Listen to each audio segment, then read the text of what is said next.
Hey guys, John from Johnstone's Cars. Today we're in the area of Limestone and driving along Black Range Road. Hope you enjoyed the video. So viewers, you should normally check how deep the water is. I did actually already go through this before. However, I didn't actually check it. Mainly because the last time I did this, it was about half a meter deeper. So I just thought, oh, I'll just go for it, and I did, and it works so fine. And so I'm now filming it just to show you guys what it's like to go through this sort of water. It is a fairly wide, deep puddle. I'm hoping that me going through it hasn't actually made it a bit sluggish, which is then very hard for me to get out. But we'll just see how it goes and go from there.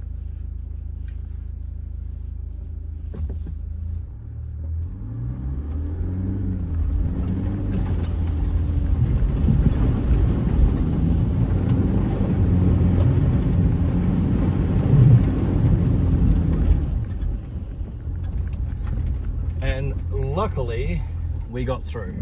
Yeah, look, I'll go through it one more time and just to sort of show you what it's like. I'll keep those ones on. Maybe I can just dial it down a bit so you can just see where it is. Hopefully I get through. Anyway.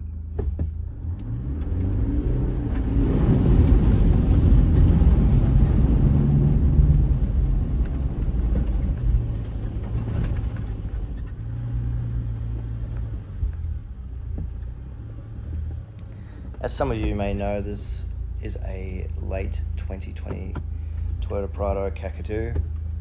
Going through the bog hole just then, I had my center and rear diff locks on. While using the diff locks, you do turn off the ABS and also traction control.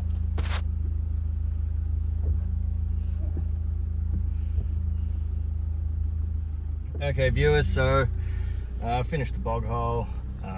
Or water hole, whatever you want to call it, and I'm just sort of showing you around here, just a little bit of a, I guess, obstacle course you could call it. Why not check it out? It's a little bit of an up here, not much. Now on the Kakadu model you can raise the air suspension, so that's what I'm currently doing. Just give itself a bit more ground clearance. However, if you do go over 50 kilometers, you can't keep it in high mode for the airbag. So that's just a thing that you want to remember. It does take a little bit just for the air compressor to fully engage. There we are.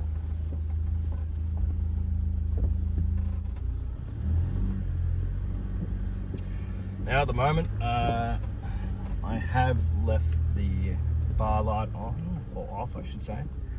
That is just for really, so the viewers can, or you guys can see what I'm driving over a little bit better. I don't actually know if I can get over this. Again, at night, you really just can't see what you're doing too much, so you may bottom out, you may not. Yeah, bottomed out a little bit, not too much, which is good. And low range, but you could easily do this in high range. You don't need low range for this. Yeah, brakes are just a bit wet from the bog hole, and then you're down, easy as. So viewers, this is a standard height Kakadu. It doesn't have a lift kit on it. I chose to do that because I live in an apartment building, which would make it very hard for me to park in my parking space if I chose to go with lift kit. On the Kakadu, I have a bull bar winch, a light bar and spotlights. They're adjustable spotlights, which do have their benefits, but the intensity light bar really does sometimes overpower the spotlights. I've also got a roof rack, cargo barrier, drawers, and a tow bar.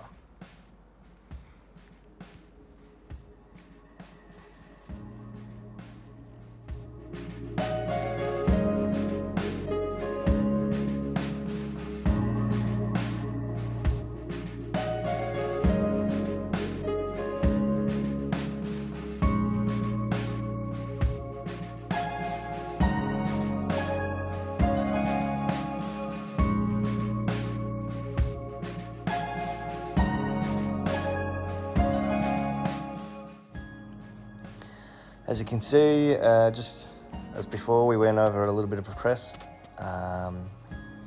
or small hill, if you want to call it that. I'm actually just getting out of the car at the moment. I noticed when I had my cameras on that my number plate was actually raised up a little bit, so I'm just push that back down to keep it in place. I'm now actually just going down the hill to sort of show you how steep the hill is. You can't actually see it, sadly. Videos and cameras don't show you how steep a hill is. I actually get back in the vehicle and find out that it's 30 degrees. Some may find that steep, some may not, but it's pretty steep. Just to point out, I filmed a few videos after this one, and the 30-degree angle is the steepest that the Toyota actually shows up in the Kakadu model. So it could actually be a steeper angle than the 30 degrees, just to keep that one in mind. And of course, when you're on a hill this steep, you're not able to use your seatbelt because it's too steep. So up here we'll be doing a U-turn, and we'll go into crawl mode, which is, in my sense, a full drive off-road sort of cruise control. You could almost say it's an adaptive cruise control, not in the sense that you're going to be behind someone that will stop for you. It's more in a sense that it will slow you down going down a hill, or actually will drive you up a hill.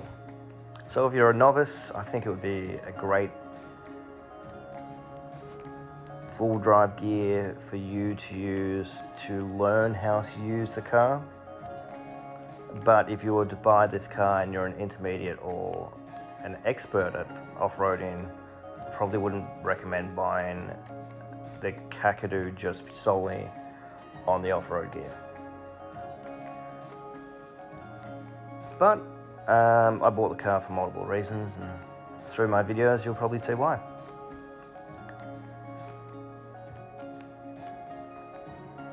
Now, talking about the crawl mode, it does have, I believe, 6 sort of speeds or 5 speeds. You got really slow speed, then you got the second speed, which is still pretty slow. Third speed, you're getting up there in the fourth and fifth. Obviously, it's a bit faster and a lot faster. But saying that, it's still very slow. If you're going up the hill, I'd probably normally keep it in the faster speed. But when you're going downhill, if you were to use this crawl mode, I probably wouldn't really put it in anything faster than 2 or 3. It is quite jolty, and you'll see once I show you the video, you'll see that it is quite a bit of a jolt down the hill. Anyway, I'll stop talking and go back to the video of where I'm driving through. I might repeat some of the things I've just said, but it's great just seeing what is going on and how I drive with the cruise control on. Sorry, crawl mode. Feels safer. And see now, you may or may not be able to hear it on the camera, but this is currently the car moving the car along. This is the slowest speed, obviously it's just bloody slow. Then you go on to speed 2. Speed 2 is very slow again. Speed 3, where it just started to accelerate a little bit more. And just for the hell of it, I'll just show you how slow this takes us over this little mound here.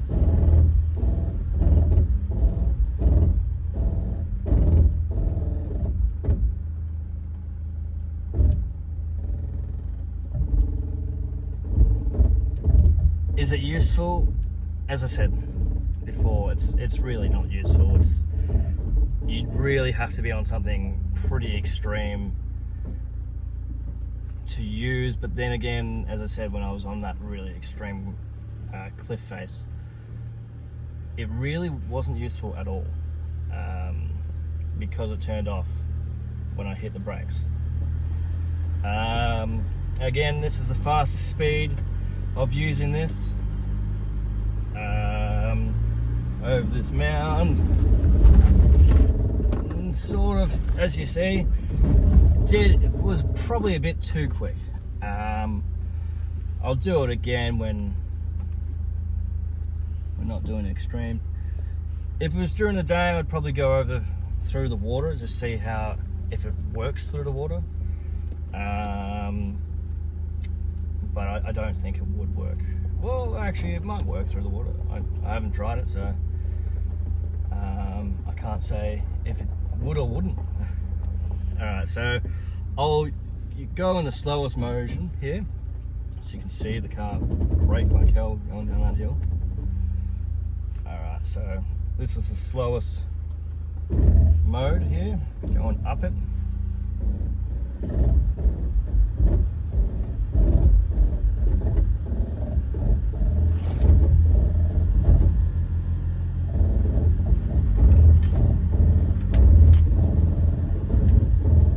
Very jolty, this. Again, great for novices, just to sort of feel what it's doing. Great for tech people as well, if they really want to see what technology is doing. But in all honesty, again, as I say, if you're a full driver, you're probably never going to use it, just purely and simply because I can get it over this mound a hell lot quicker and a hell lot smoother. And here we're going down again. Look, as I said, it's doing pretty good by itself. I'm not touching the accelerator or brake on this bit. It's 100% doing it by itself. It is a little bit noisy, but I mean, in all honesty, it's not that bad. And there you go, we're down.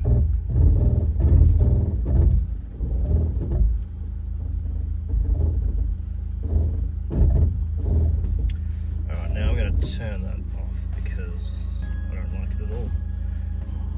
Now we can choose sort of mud, sand and stuff like that on MTS. So crawl mode is the automatic. MTS is really what sort of modes you want to be in. Loose rock, moguls, rock and dirt, rock, and I think the first one's mud and sand. In all honesty, I again never use this system. Maybe it is really good, maybe it's not. I, in all honesty, never use it, so.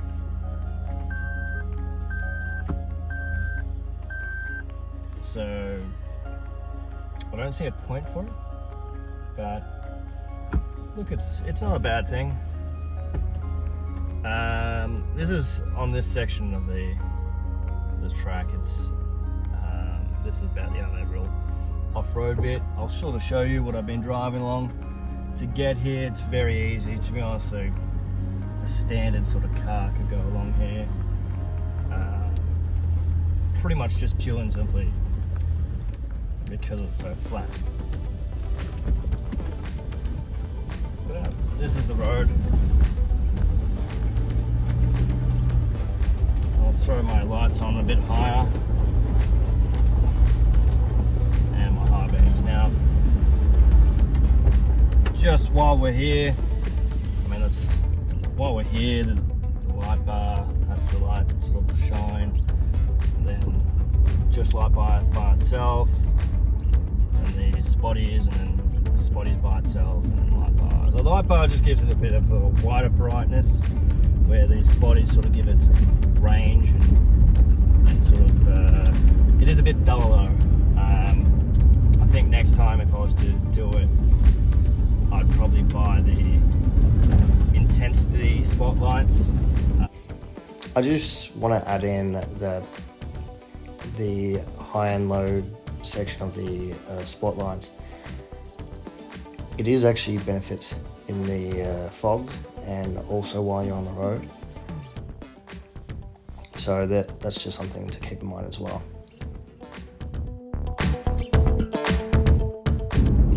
This isn't actually supposed to be a review, to be honest. I just came out here to have a bit of fun and really have some good time. But I thought I'm out on that sort of section there. Why not do a little bit of a video and show you what it's like. But anyway, yeah, this is the sort of road that you're on, or I'm on. Doing about 80 k's on this road. It's a dirt road. It's at night. Great news about night driving to me is you can see if a car's going to come around a corner, which means you can slow down for that.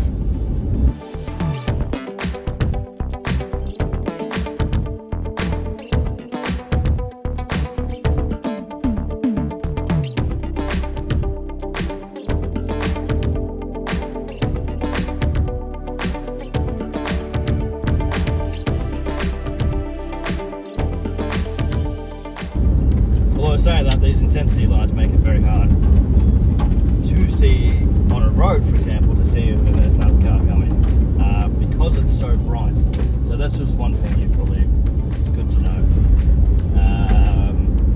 Where I do have some of the King's lights, and King's lights don't, like, maybe they're a bit duller. I'm not entirely sure that's the right wording, but you can, when you're on the road, when you've got cars coming towards you, you can see their high beams, where you can't see their high beams with the ARB intensity light bar and spotlights, which aren't intensity, just the ones that you can sort of adjust.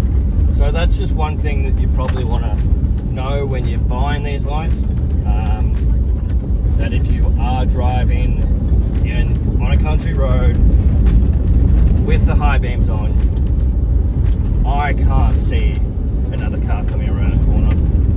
So by the time the car comes around the corner,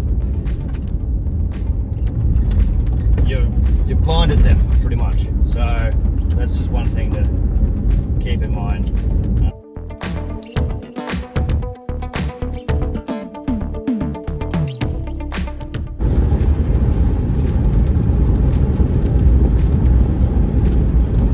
Standard high beam, obviously it's not as good as the full set of lights.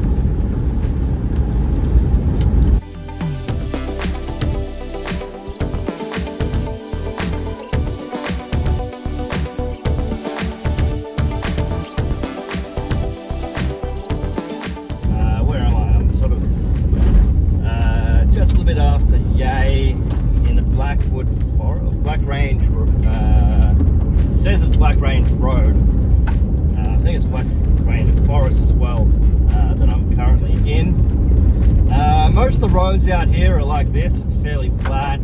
You really could have your standard car come out here, but I did have some full driving experience. Sadly, when it was during the day, I didn't really think of actually filming, to be honest, so sorry you guys, but you didn't get to see that. As I said, Black Range Road. I think it's just after Buxton where I come out,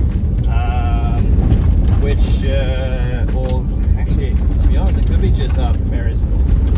but it's in a sense, it's on the road of Buxton, which...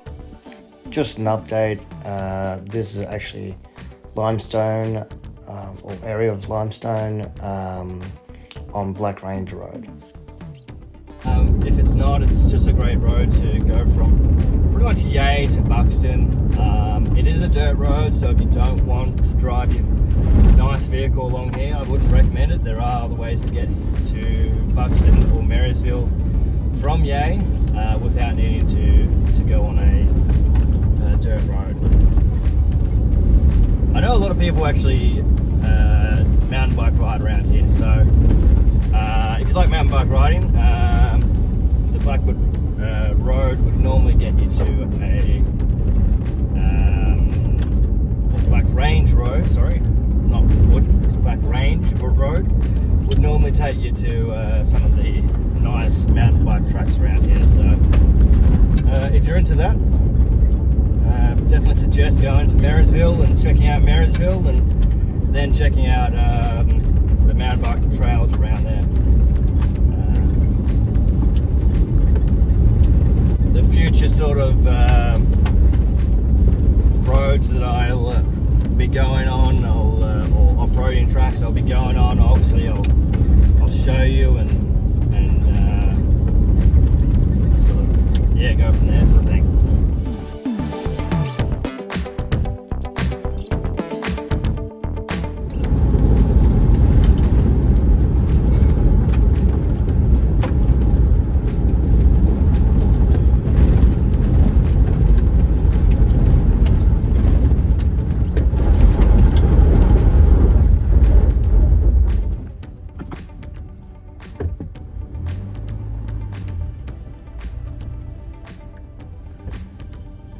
Sadly, I think that fella's a bit dead.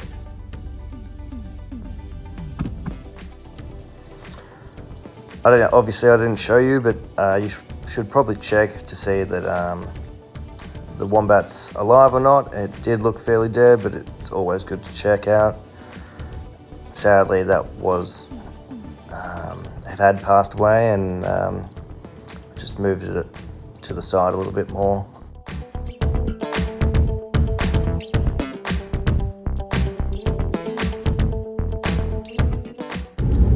Probably can't see, but these lights actually go very, very far in the distance.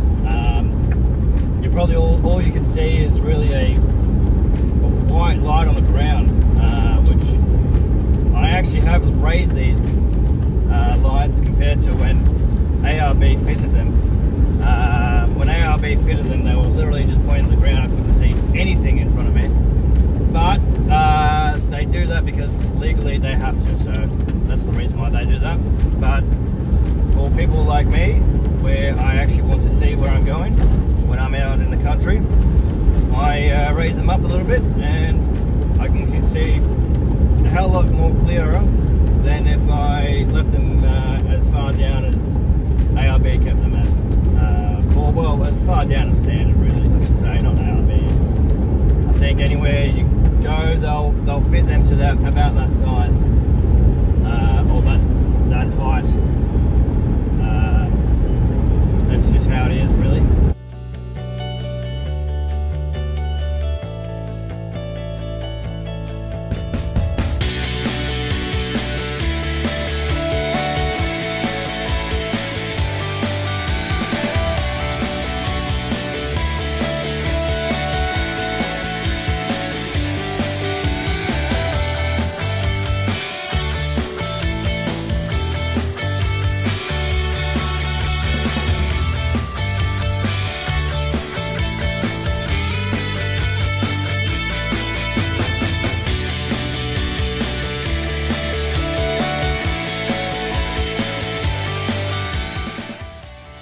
Thanks for watching Johnstone to Cars.